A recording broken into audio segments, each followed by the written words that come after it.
दोस्तों, मेरा नाम है कल्पेश गर्ग और एक बार फिर से अपने इस चैनल में आप सभी का वेलकम करता हूं। दोस्तों, हमारा दिवाली का वैकेशन आज से शुरू हो चुका है और दिवाली के पहले दिन ही आज हम एक बहुत ही पुण्य का काम करने जा रहे हैं।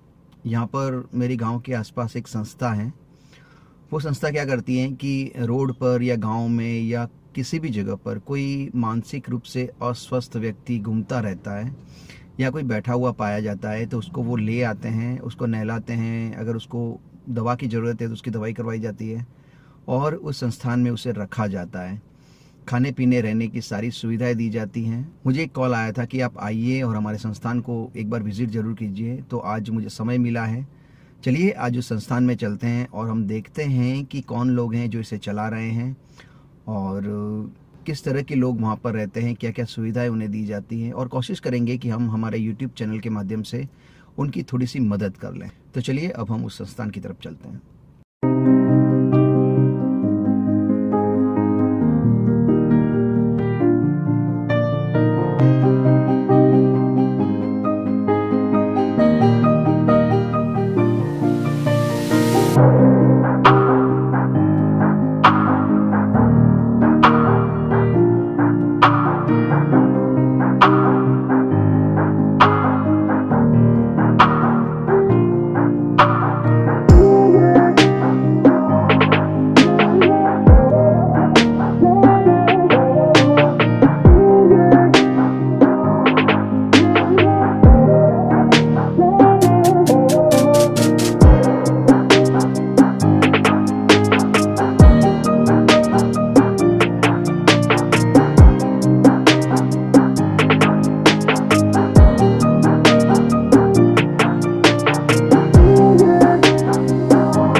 आज हम आए हैं सुवर्ण कृष्णा फाउंडेशन द्वारा संचालित प्रभु निवास में। आज मैं इस आश्रम का परिचय आपसे करवाने वाला हूं। यहां पर आश्रम के व्यवस्थापक हमारे साथ में मौजूद हैं। आपका नाम है मुकेश तिलवानी जी, जो यहां पर कार्य करते हैं और सारी व्यवस्थाएं संभालते हैं। चलिए इनसे ही हम बात करते हैं और जानकारी लेते हैं इस आश्रम के बारे में। नमस्कार मुकेश जी। नमस्कार। छोटा सा अपना परिचय दे दीजिए, आपका नाम और आप कहाँ से हैं। मेरा नाम मुकेश तिलवानी है। मैं प्रॉपर बांसवाड़ा का रहने वाला हूँ और पिछले 3 साल से हम लोग इस आश्रम को संचालित कर रहे हैं। यहाँ पर मैं व्यवस्थापक की पद पे हूँ। ये आश्रम है, इस आश्रम में आप कितने लोग काम कर रहे हैं। आश्रम में मैं हूँ, मैडम हैं जो मैनेजिंग ट्रस्टी हैं, वो भी साथ में ही हैं, और एक स्टाफ है हमारे साथ में आशा, जो निकट ही भोरई करके गाँव है, वहाँ की है। मैडम का नाम क्या है। मैडम का नाम रमीला कलाल है। ओके, वो भी कहाँ गए हुए हैं। मैडम अभी अहमदाबाद गए हुए हैं। अच्छा। वो प्रॉपर अहमदाबाद के ही रहने वाले हैं। वैसे उनका पैतृक गांव निकट में ही बामनिया करके है, वहाँ के निवासी हैं। ठीक है। तो ये जो आश्रम आपने बना रखा है, ये ज़मीन आपको कहाँ से मिली थी। आश्रम की ज़मीन, ये जो ज़मीन है ये खिरावाड़ा गांव के एक बात है, सूर्या बा के नाम से लोग जानते हैं, बेंजी बा के नाम से लोग ज़्यादा बोलते हैं।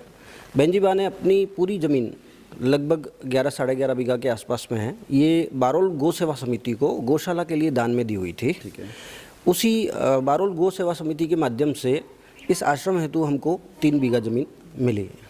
और ये जो यहाँ पर छोटा सा कंस्ट्रक्शन दिखाई दे रहा है, अभी तो ये जो पतड़े डाल रखे हैं आपने जी, उससे ये हॉल जैसा बना रखा है जी। ये किसने बनाया और कैसे बनाया? ये हॉल उस वक्त में जब हम लोगों को ज़मीन मिली और उसके बाद में इसकी बाउंड्री वॉल का काम शुरू किया गया, फिर ये कालांतर में हॉल बनाने की प्रक्रिया हुई पूरी। ये सारा पास में ही कुछ कॉन्ट्रैक्टर हैं उनके माध्यम से हुआ था, परंतु उस वक्त में कोरोना काल था और बहुत सारी परिस्थितियां ऐसी बनी थी कि यहाँ पर कोई हमको डोनेशन वगैरह या कोई किसी का सहयोग नहीं मिला था। तो हमारे मैनेजिंग ट्रस्टी हैं मैडम ने अपना अहमदाबाद में फ्लैट सेल किया और उसके माध्यम से इसका पूरा भुगतान किया था। तो दोस्तों आप देख सकते हैं कि ज़मीन तो अवेलेबल हो गई थी, लेकिन यहाँ का जो कंस्ट्रक्शन था वो एक समस्या बनी हुई थी, एक प्रश्न था। तो मैडम जो यहाँ के मैनेजिंग ट्रस्टी है रमीला कलाल मैम, तो उन्होंने अहमदाबाद में अपना फ्लैट बेचा और फ्लैट बेचकर ये जो प्रभु निवास आश्रम है इसको एक बार तैयार किया है। एक बार टेम्पररी व्यवस्था यहाँ पर हो गई है, पतड़े लगे हुए हैं। हालांकि सर्दी में ज़्यादा समस्या नहीं होती होगी, लेकिन गर्मी में तो काफ़ी दिक्कत होती है। गर्मी के बारे में पूछ लेते हैं। आप ये बताइए कि गर्मी में यहाँ कैसे मैनेज हो जाता है फिर? सर आप जैसे बोल रहे थे कि सर्दी में समस्या नहीं होती है, ऐसा नहीं है सर। ये टीन शेड है, ओके, 0.05 mm है इसका, ओके।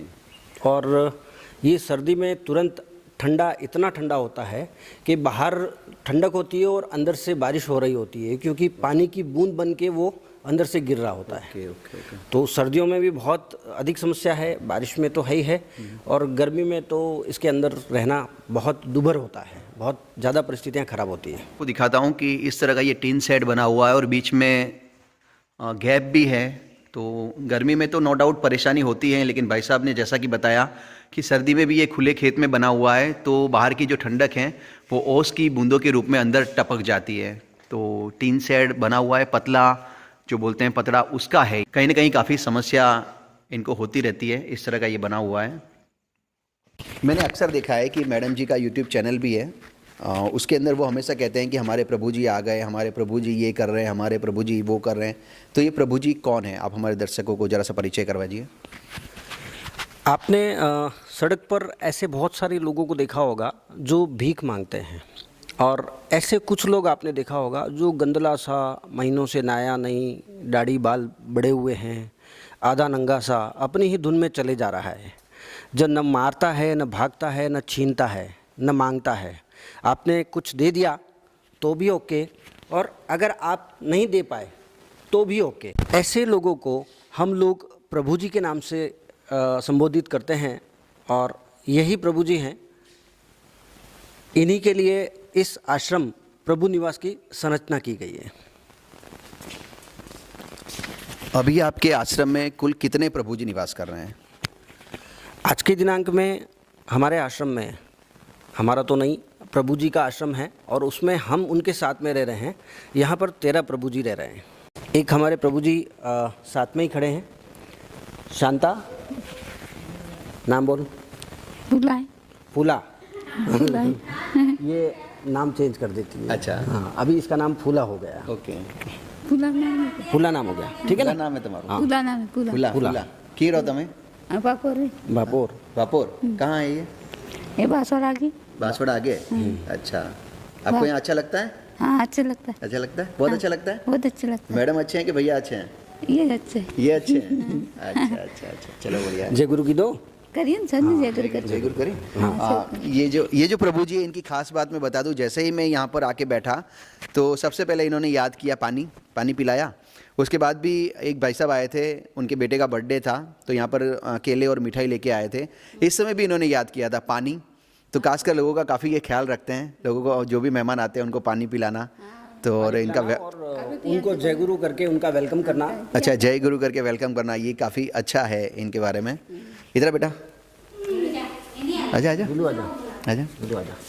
ये एक छोटी सी गुड़िया और है, काफ़ी सयानी है, मस्ती नहीं करती है, मामा मामा बुलाती है। जितने भी लोग यहाँ पर आते हैं सबको मामा बोलती है। ये भी इनके मामा जी है, मैं भी इनके मामा जी हूँ। काफ़ी प्यारी है, काफ़ी मस्ती करते हैं और ये लोग काफ़ी हिल मिल कर यहाँ पर रहते हैं। दूसरे जो प्रभु जी है उनसे भी आपका परिचय हम करवा लेते हैं। ये चंदू काका हैं और जैसा कि भाई साहब बता रहे हैं ये गुजरात के राजकोट से हैं, लेकिन इन्होंने वहाँ पर पता किया, इनको कोई मिला नहीं। इन्होंने जो एड्रेस बताया वहाँ पर न तो कोई कॉलोनी थी न ही कोई सोसाइटी थी, तो इनका घर मिल नहीं पाया है। इनसे हम बात करते हैं। काका શું નામ છે તમારું? ચંદુભાઈ ચંદુભાઈ, ક્યાં ના છો તમે? રાજકોટ રાજકોટના? રાજકોટમાં કઈ જગ્યાએ? સાજુ વાસવાણી રોડ કઈ જગ્યા? સાજુ વાસવાણી રોડ साधु वासवाणी रोड સાધુ વાસવાણી રોડ अपना एड्रेस ये बता रहे हैं। કેવું લાગે છે કાકા અહીંયા તમને? મજા કોઈ તકલીફ ખરી? કઈ જ નહીં? તમારા ભાઈબંધ કોણ છે અહીંયા? ભાઈબંધમાં કોઈ નંબર કોઈ નહીં? તમે એકલા જ છો? શું ખવડાવે તમે જમવામાં? સવારે શું ખાધું આજે? દાળ રોટલી સબ્જી દાલ રોટલી શાક ખાધું? સારું. આ શું લખ્યું છે? પ્રભુ સેવા પ્રભુ નિવાસ SKF અને આ મોબાઈલ નંબર લખ્યો છે ને? ખોવાઈ જાય એટલે આ નંબર ઉપર કોલ કરવાનો એમ ને? 7990734578। ये मैडम का नंबर है। अच्छा, मैडम का नंबर है। ये और आए हैं जगदीश जी। क्या नाम है आपका? जगदीश जी गामड़ी जगदीश जी नाम है। कहाँ रहते हो? राजस्थान राजस्थान में कहाँ पे? गामड़िया जी गामड़ी देव की गामड़िया? गामड़ी देव की। गामड़ी देव की कहाँ पे आया ये? जिला पता है? बनकोड़ा था ना बनकोड़ा उधर। बनकोड़ा? ये बनकोड़ा अपने क्या नाम है? बनकोड़ा में तो मेरे भी रिलेशन है। बनकोड़ा के पास में गांव है। हाँ एक सागवड़ा आता है हाँ, सागवाड़ा आता है, बनकोड़ा आता है। सही बात है। किसी ने नौकरी किया हाँ, तो तुम तो वागड़ी बोलो नहीं बोलो? શું નામ है તમારું? जगदीश જગદીશ. અહીં ગમે કે નહીં ગમે? એને ગામના આપી આવ્યા કે એટલે આણંદ હાથે આવ્યા આણંદ હાથે આવી આવો તો અહીં ગમતું है કે નહીં ગમતું है? અહીં ગમતો નથી આણંદ કહેવાનું મારે જવું ઘેરે તમારે ઘરે જવું है? તો તમારા ઘરે કોણ કોણ है? મારા મમ્મી પપ્પા છે ને मम्मी है, पापा भी हैं? तो मन ले नहीं जाता है? લઈ જઈએ ને ઘેરે ગામે તો પછી આય ને આય રોકાય तो ये लेवा आवे तारी जोगा खेजम जाता रहोगा? હા લેવા આવે તારી लेवा आवे तारी के? પણ ટાઈમ મળતો નથી ઘરે किने किने आनंद टाइम नहीं मिलता। देखो ये घर जाना चाह रहे हैं लेकिन ऐसा कह रहे हैं कि उनको टाइम नहीं मिल रहा है लेने आने का। इनकी स्थिति ऐसी है हाँ। कि एक्चुअली इनके ब्रदर भी है, ओके। मदर फादर तो नहीं है, अच्छा।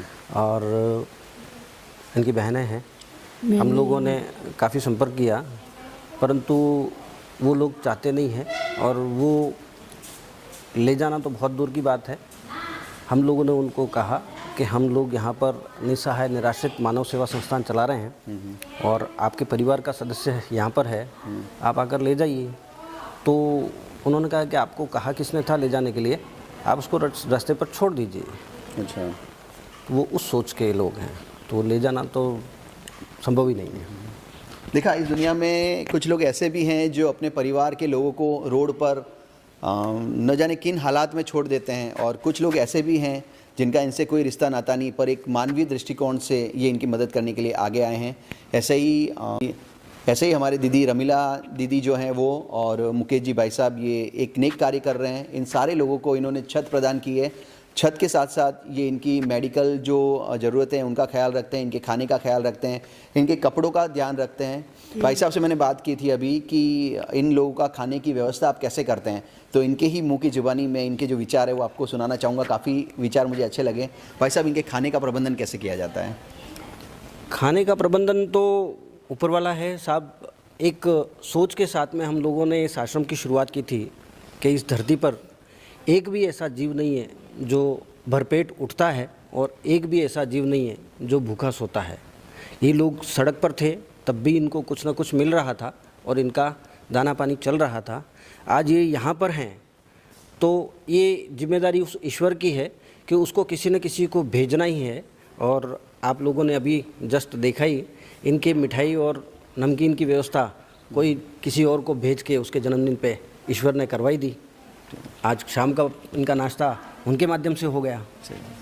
तो शुरुआत के दिनों में जैसा कि मैं देख रहा हूँ कि ये यहाँ खेत के अंदर बना हुआ है, तो शुरुआती दिनों में आपको काफ़ी समस्याओं का सामना करना पड़ा होगा। किस तरह की समस्याएं आपको उस समय आई थी? सर, अभी आप पधारे तो आपकी गाड़ी यहाँ तक आ जाती है और ये हॉल तक गाड़ी अंदर आ सकती है, ऐसी स्थिति है। एक वक्त जब हम लोगों ने शुरू किया था तो केवल एक पगडंडी थी और पूरी चट्टानें थी, और मेरी जो गाड़ी है वो रोड पे खड़ी रहती थी आधा किलोमीटर दूर। वहाँ से हम लोग पैदल पैदल आते थे बिल्कुल धीरे धीरे, और ये कह सकते हैं कि एक एक पत्थर हम लोगों ने अपने हाथ से खिसकाया हुआ है, इसीलिए। और इस ज़मीन की ऐसी तासीर है कि धीरे धीरे अपने आप ये खुद भी डेवलप होती चली गई। मैंने सुना है कि शुरुआत के दिनों में यहाँ पर लाइट की व्यवस्था नहीं थी, तो आप अपना काम कैसे करते थे उस समय? हम लोगों ने इस आश्रम की जब शुरुआत की तब यहाँ पर न बिजली थी न पानी था, और उस वक्त में जब प्रभु जी हमारे साथ में रह रहे थे तो हम इस हॉल के चारों कोनों में तेल के दीपक लगाते थे शाम को, और उन दीपक की रोशनी में हम उनके साथ में रहते थे। हमारे मोबाइल वगैरह चार्ज करने के लिए हम पास में ही गांव में किसी के घर पे छोड़ के आते थे, और इस प्रकार से समय निकाल रहे थे। वो कहते हैं कि ऊपर वाले के पास देर है पर अंधेर नहीं है। आप लोगों ने काफ़ी संघर्ष किया यहाँ पर। शुरुआत में लाइट नहीं थी, खेत के अंदर ये जगह थी, टीन शेड यहाँ पर बनाया गया था, लेकिन आपने संघर्ष करके यहाँ तक आप पहुँचे हैं। कई बार आपको पानी लेने के लिए काफ़ी दूर जाना पड़ रहा था, ये भी एक कहानी है, वो भी आप शेयर करना चाहेंगे? बिल्कुल। पानी की क्या कहानी है, बता दीजिए। यहाँ पर पानी के लिए कोई व्यवस्था नहीं थी। जस्ट इसी खेत में पीछे जब इसका कंस्ट्रक्शन का काम चल रहा था तो एक खड्डा था जिसको हमने 10 फीट और जेसीबी से ऊंडा करवाया था। ऊपर साइड में एक तालाब है, उससे रिसा हुआ पानी आता था। अच्छा। जिसमें भैंसें भी रहती थी और हम लोग भी उस पानी को यूज़ करते थे। अच्छा। और पीने का पानी लेने के लिए हम लोग यहाँ से 1-1.25 किलोमीटर दूर हैंडपम्प है, वहाँ पर जाया करते थे। अभी पानी की क्या व्यवस्था है यहाँ पर? अभी बिल्कुल पानी की पूरी व्यवस्था है, बोरिंग किया हुआ है, और इस क्षेत्र में जितने भी लोगों ने बोरिंग करवाया हुआ है उनके पानी आया नहीं आया, पर हमारे यहाँ ईश्वर की अपनी अनुकंपा है कि अगर 24 घंटा मोटर चालू रहेगी तो पानी नहीं टूटेगा, इतना पानी नहीं। हाँ, ईश्वर भी जहाँ ज़रूरत है वहाँ पर देता है, ऐसा हम भगवान से प्रार्थना करते हैं कि आपके सारी समस्याएं बहुत जल्दी ख़त्म हो जाए। अब हम मुद्दे की बात करते हैं कि ये जितने भी प्रभु जी आपके वहाँ रह रहे हैं, इनकी बुनियादी आवश्यकताएं क्या क्या हैं जिनके लिए आपको हमेशा से संघर्ष करना पड़ता है या उनकी व्यवस्था के लिए हमेशा चिंता रखनी पड़ती है? ऐसी कौन कौन सी बुनियादी ज़रूरतें हैं? बुनियादी आवश्यकताओं में तो इनके यूनिफॉर्म जो ये बहुत ज़्यादा फाड़ देते हैं। ठीक है। दूसरा, इनके भोजन की व्यवस्था है ही है, क्योंकि हालांकि हमारे भाव हैं कि भोजन तो आ ही जाता है फिर भी, और साथ में चिकित्सा जो कि दवाई वगैरह होगी तो इनमें सुधार आएगा, और सुधार आने के बाद में फिर ये वापस अपने परिवार की मुख्य धारा से जुड़ पाएँ, हमारी सोच यही रहती है। इसीलिए हम लोग इसमें और व्यवस्थाओं में, और टीन शेड में जो प्रॉब्लम आ रही है, इसको 3 साल हो चुके हैं। कहते हैं ना, हर चीज़ की एक उम्र होती है, तो इस पतरे के हॉल की भी उम्र अपनी होने जा रही है, तो हम लोग एक और हॉल पक्का बनाने का प्रयास कर रहे हैं, जिसमें हमें चलुम्बर थाने से भी कुछ सहयोग मिला, जलारा थाने से सहयोग मिला, मतलब पुलिस वालों के माध्यम से बहुत अच्छा सहयोग मिला।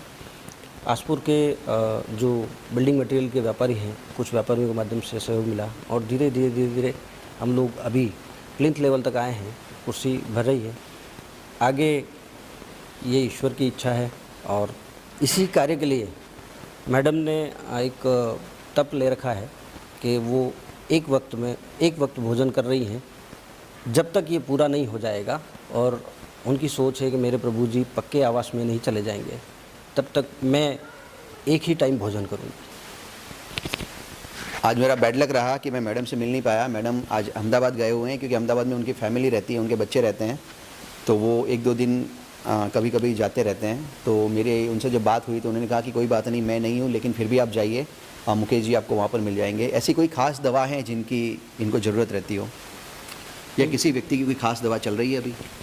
नहीं, ऐसी कोई विशेष दवा नहीं है, पर साइकेट्रिस्ट जो भी दवाई लिख के देते हैं वही दवाई देनी होती है। अच्छा। बाकी ऐसी कोई विशेष दवाई नहीं होती। अच्छा, कपड़ों का क्या है, इनको नए कपड़े ही पहनाने हैं या फिर अगर नहीं, कोई? हम लोग यूनिफॉर्म पहनाते हैं, क्योंकि आप देख रहे हैं व्यवस्थाएं आपके सामने है कि वैसे भी अभाव में हम लोग चल रहे हैं, और कहते हैं ना कि ये लोग वहाँ से रोड से लाए जाते हैं, तो बंधन किसी को भी पसंद नहीं होता है। तो कुछ समय के लिए जब तक ये यहाँ पर हिल मिल नहीं जाते हैं, हमारे साथ मिलजुल नहीं जाते हैं, तब तक इनको बंधन लगता है, और उस बंधन को तोड़ के भागने का पूरा प्रयास करते हैं। तो यूनिफॉर्म हम इसलिए प्रेफर करते हैं कि मान लीजिए ये लोग यहाँ से बाहर भी निकल गए तो उसके ऊपर हमारा मोबाइल नंबर लिखा हुआ है और एक ड्रेस कोड है, तो आसपास के क्षेत्र में कहीं भी घूमेगा तो तुरंत हमारे पास में कॉल आ जाएगा कि आपके प्रभु जी इस गांव में हैं, आप आके ले जाएं। तो इस व्यवस्था से हम लोग केवल और केवल यूनिफॉर्म ही पहनाते हैं। हमारे पास में इस आश्रम की एक और सदस्य हैं, इनसे भी हम बात करते हैं। क्या नाम है दीदी आपका? मेरा नाम आशा आप कहाँ रहते हो? बोराईपाल। बोराईपाल में रहते हो। आप यहाँ पर क्या करते हो? यहाँ पे जो सेवा, क्या काम है आपका? इनकी देखभाल करना, खाना बनाना, खिलाना। ओके, तो इनकी देखभाल भी आप ही करते हो? जी। अच्छा, ये मानसिक रूप से स्वस्थ नहीं है तो कई बार ये भी होता होगा कि ये शौच वगैरह कर लेते होंगे, कपड़े गंदे कर ले होते हो, ऐसी हालत में क्या होता है फिर? तो भी करवा लेते हैं। आप साफ करवा लेते हो? करवा लेते, बोल देते जो ना दो। देखिए, इस तरह के सेवाभावी लोग यहाँ पर हैं जो निस्वार्थ भाव से सेवा कर रहे हैं। परमपिता परमेश्वर से हम कामना करते हैं कि आपका जो कार्य है उसमें आप काफ़ी उन्नति करें, आप इसी तरह से प्रभु की सेवा करते रहें और आपके जीवन में बहुत सारी खुशियाँ आए। तो जैसा कि भाई साहब ने बताया कि मैडम ने प्रण ले रखा है जब तक ये हॉल पक्का बन नहीं जाता तब तक वो एक टाइम का खाना खाएगी। तो अब ये हम लोगों पर जाता है। मैंने अपना काम कर लिया, यहाँ पर आकर ये जो संस्था थी, ये जो आश्रम था, इसका परिचय आप लोगों से करवा दिया। मुकेश जी भाई साहब का परिचय करवाया, यहाँ के प्रभु जी से मिलवाया, मैडम के बारे में आपको जानकारी दी। इन्होंने अपने प्रयासों से जितना इनके पास था, हर एक आदमी की एक कैपेसिटी होती है, एक क्षमता होती है, उन्होंने अपना खुद का फ्लैट बेच दिया। उनके बच्चे आज किराए के मकान में अहमदाबाद रह रहे हैं। अब इससे ज़्यादा वो क्या कर सकते हैं। निवेदन करता हूँ कि आप लोग अपना हाथ बढ़ाइए, थोड़ी थोड़ी मदद आप लोग कर लीजिए। इनका जो अकाउंट नंबर है वो मैं आपको स्क्रीन पर दे दूँगा, आप सीधा इनको गूगल पे भी कर सकते हैं या फिर इनके अकाउंट में भी डाल सकते हैं। या फिर अगर आप सलूम्बर के आसपास में रहते हैं तो आश्रम ज़्यादा दूर नहीं है। इस आश्रम की लोकेशन मैं आपको दे दूंगा। आप नया गांव से अंदर आएंगे, लेफ़्ट साइड में एक कच्चा रास्ता जा रहा है, वहाँ पर ही आपको इसका रास्ते पर बोर्ड मिल जाएगा। तो आप इस वीडियो को अधिक से अधिक शेयर करें, शेयर करके उस व्यक्ति तक पहुँचाइए जिसको ईश्वर ने धन और मन दोनों दे रखा है। आप अगर नहीं दे सकते हैं तो कम से कम वीडियो को शेयर कर देंगे। वीडियो को शेयर करने से आप इस वीडियो को उस व्यक्ति तक पहुंचा रहे हैं जो इनकी मदद करेगा। प्रभु जी की मदद आप खुद कर रहे हैं। आप 1 रुपया नहीं दे पा रहे हैं तो इसका कोई दुख न करें, लेकिन वीडियो को शेयर करके उस व्यक्ति को शेयर कर देना जो कुछ देने की नीयत रखता है। अगर आपके शेयर करने से उस व्यक्ति ने योगदान दिया तो आप समझ लेना कि 50% योगदान आपका भी हो जाएगा। हम प्रयास करेंगे कि जल्दी से जल्दी ये जो टीन शेड हैं वो पक्के हॉल में बदल जाए और वहाँ पर जो भी बुनियादी सुविधाएं हैं वो हो जाए। भगवान ने बहुत सारे लोगों को बहुत कुछ दे रखा है, लेकिन कुछ लोग ऐसे भी हैं जो आज भी रोड पर घूम रहे हैं। भाई साहब ने जैसा कि मुझे बताया कि इनके पास बहुत सारे कॉल आते हैं कि यहाँ पर प्रभु जी हैं, वहाँ पर प्रभु जी हैं, पर इनकी भी एक लिमिटेशन है। इस टीन शेड में आप भी रहते हैं, मैडम भी रहते हैं और ये प्रभु जी भी रहते हैं, और वो जो बच्ची हैं यहाँ पर इनकी मदद करती हैं वो भी रहती हैं। तो सारे लोग यहीं पर रहते हैं, इससे ज़्यादा इनकी क्षमता नहीं है। लेकिन अगर यहाँ पर अच्छा सा कंस्ट्रक्शन हो जाता है, बड़ा हॉल बन जाता है, तो आने वाले समय में इनकी इच्छा है कि और भी ज़्यादा लोगों तक पहुँचा जाए और भी ज़्यादा प्रभु जी को यहाँ पर लाया जाए। तो बहुत सारी शुभकामनाएं आपको मैं परमपिता परमेश्वर से कामना करूँगा कि आपका ये जो बड़ा वाला हॉल है वो बहुत जल्दी बनकर तैयार हो जाए। और मैं भी आपसे वादा करता हूँ कि जितना मेरे से हो पाएगा मैं भी आपकी मदद करूँगा। और मेरे बहुत सारे व्यूअर्स, ये काम ज़्यादा इंपॉर्टेंट है। अभी ठंड का टाइम आने वाला है और ठंड में जैसा कि बताया कि पानी ओस बन के अंदर गिरता है, प्रभु जी अंदर रहते हैं, ठंड कड़ाके की पड़ती है नवंबर दिसंबर में। तो इस वीडियो को अधिक से अधिक शेयर करें और इनकी मदद करें इस मांगलिक कार्य में। बहुत बहुत धन्यवाद।